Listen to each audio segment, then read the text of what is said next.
حضرت نزیر بن حارث رضی اللہ تعالیٰ عنہ فرماتے ہیں کہ ہم اس انتظار میں ہوتے تھے کہ حضور صلی اللہ علیہ وسلم کے غلبے کو ہم دیکھیں کہ اگر ان کو فتح نصیب ہوئی تو پھر ہم کلمہ پڑھ لیں گے. یہ ہماری شرط ہوا کرتی تھی، ذہن میں گھما کرتی تھی. اگر یہ مغلوب ہوتا ہے تو پھر ہم ان کے دشمنوں کے ساتھ ملے رہیں گے. جب فتح مکہ کا موقع تھا ہم اسی انتظار میں تھے، آپ صلی اللہ علیہ وسلم کو فتح نصیب ہوئی. ہم نے کہا چلو اگلے میدان میں دیکھتے ہیں. حنین میں بھی ہم جنگ حنین ہوئی تھی ساتھ، تھوڑے ہی مہینوں بعد، 2 مہینے بعد غالباً ہوئی. تو 2 مہینوں کے بعد بھی ہم یہ دیکھتے رہے کہ آپ صلی اللہ علیہ وسلم کو فتح ہوتی ہے یا شکست ہوتی ہے.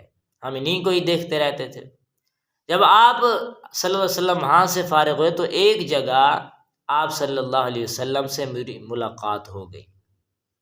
آپ صلی اللہ علیہ وسلم نے فرمایا جو آپ کے دل میں چل رہا ہے نا اس کو زبان پہ لے آؤ. اللہ تبارک و تعالیٰ مطلع فرما دیتے تھے آپ کے لیے اسلام اچھی چیز ہے، دین اچھی چیز ہے، اس کو پڑھ لو یہ تمہارا ہی، اس کو کلمہ کو پڑھ لو تمہارا فائدہ ہے. دنیا کا بھی فائدہ اللہ عزتیں عطا فرماتے ہیں اور آخرت کا بھی فائدہ ہے.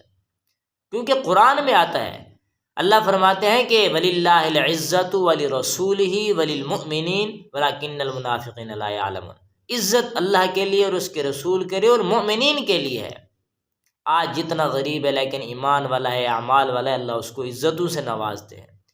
عزت اللہ نے دین میں رکھی ہے، لیکن فرمایا منافق لوگ نہیں جانتے. تو جب ان کو سمجھایا تو کہنے لگے واقعی دین ہی ہمارے لیے بہتر ہے. تو آپ صلی اللہ علیہ وسلم کے اس کہنے پہ اور کہنے لگے میرا دل چاہتا ہے کہ میں کلمہ پڑھوں، میرے دل میں بھی یہی تھا. آپ صلی اللہ علیہ وسلم نے جب ان کی الفاظ سنے تو ان کو دعا دی. فرمایا اللہ تمہیں ہدایت عطا فرمائے اور اس پر استقامت نصیب فرمائے. فرماتے ہیں کہ اس دعا کی برکت یہ ہوئی کہ میں نے جیسے ہی کلمہ پڑھا دین پہ الحمدللہ ایسا چلا، ایسی پختگی کے ساتھ جیسے پتھر کی چٹان ہوتی. میرا دل پھر ایسے اس پہ سخت ہو گیا، مضبوط ہو گیا. تو آپ صلی اللہ علیہ وسلم کی یہ دعاؤں کی وجہ سے تھا. اب میں غریب بھی تھا، آپ صلی اللہ علیہ وسلم نے جو ہے وہ پھر اللہ نے مجھے مال بھی دیا تھا. میرے پاس ایک آدمی کو آپ صلی اللہ علیہ وسلم نے بھیجا تو آپ نے فرمایا کہ اسے اونٹ دے دیجئے. وہ بھی نیا نیا مسلمان ہوا تھا تو اس کی تعلیف کے لیے آپ نے کچھ مجھے اونٹ دینے کا حکم دیا تو میں نے اس کو اونٹ بھی دے دیے. آپ صلی اللہ علیہ وسلم کی یہ محبت تھی، ایک نشانی تھی، سخاوت کی بھی ایک علامت تھی کہ جو نیا مسلمان ہوتا اس پر بھی خرچ کرتے تھے، جو مسلمان ہونے کے قریب ہوتا اس پر بھی خرچ کرتے تھے، چاہے قرضہ بھی ہو جاتا تھا پھر بھی خرچ کرتے رہتے تھے. ایک مرتبہ حضرت بلال حبشی رضی اللہ عنہ فرماتے ہیں کہ ایک ساتھ والا ایک دکاندار تھا، وہ دے دیتا تھا، کہتا تھا کہ جب بھی چاہے ضرورت ہو لے لینا. آپ صلی اللہ علیہ وسلم نے مجھے بھیجا کہ جاؤ ایک آدمی مانگنے کے لیے کچھ لینے کے لیے آیا، اسے دے دو لے کے. تو حضرت بلال حبشی کہنے لگے اللہ کے رسول اب میں اس کا سامنے کیسے کروں، اتنے پیسے دینا، اتنا قرضہ دینا. آپ نے فرمایا چلو آخری مرتبہ چلے جاؤ پھر نہ جانا. فرماتے ہیں کہ میں تو چلا گیا، لے بھی آیا، اس آدمی کو دے بھی دیا. اتنے میں کسی نے آپ صلی اللہ علیہ وسلم کے لیے کوئی گفٹ، کچھ ہدیہ، کچھ تحفہ بھیجا. کچھ اونٹ تھے، اس پہ لدا ہوا سامان تھا. آپ صلی اللہ علیہ وسلم کا وہی گفٹ تھا، وہی سب کچھ تھا. آپ نے فرمایا پہلے جا کر کے اس کا قرضہ اتار دو.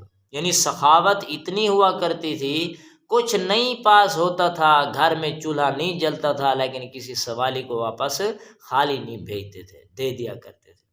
تو آپ صلی اللہ علیہ وسلم کی یہ سنت ہے اور وہ سمجھتے تھے کہ اللہ کے راستے میں خرچ کرنے سے ہی سب کچھ ملتا ہے. آخرت تو ملتی ہے، اللہ دنیا بھی عطا فرماتے ہیں، عزت عطا فرماتے ہیں، سکون عطا فرماتے ہیں. اس لیے کوشش ہو بدنی عبادت جہاں پہ نماز کی پابندی بھی بہت ضروری ہے وہاں پہ انسان تھوڑا بہت اللہ کے راستے میں خرچ کرتا رہے. یہ اللہ سے لینے کا بھی ایک بہت ہی اچھا راستہ ہے. یہ تجارت ہے، اللہ کے راستے میں دیتے جاؤ، اللہ بھی انشاءاللہ راستے کھولتے جائیں گے. اور آخرت کا فائدہ یہ ہوگا کہ اللہ عرش کا سایہ نصیب فرمائیں گے. صدقے جب انسان دیتا ہے تو قیامت دن سمجھو اس کے لیے درخت لگ جاتے ہیں اور یہ ان کے سائے کے اندر ہوگا. سمجھے گا، پوچھے گا کہ یہ کس چیز کا سایہ، کہا جائے گا یہ جو تو صدقہ کیا کرتا تھا آج وہ سایہ بن کے تیرے اوپر کھڑا ہوا ہے. تو بڑے فوائد ہیں دنیا آخرت کے. اللہ سدائم عمل کی توفیق نصیب فرمائے. وآخر دعوانا ان الحمدللہ رب العالمین.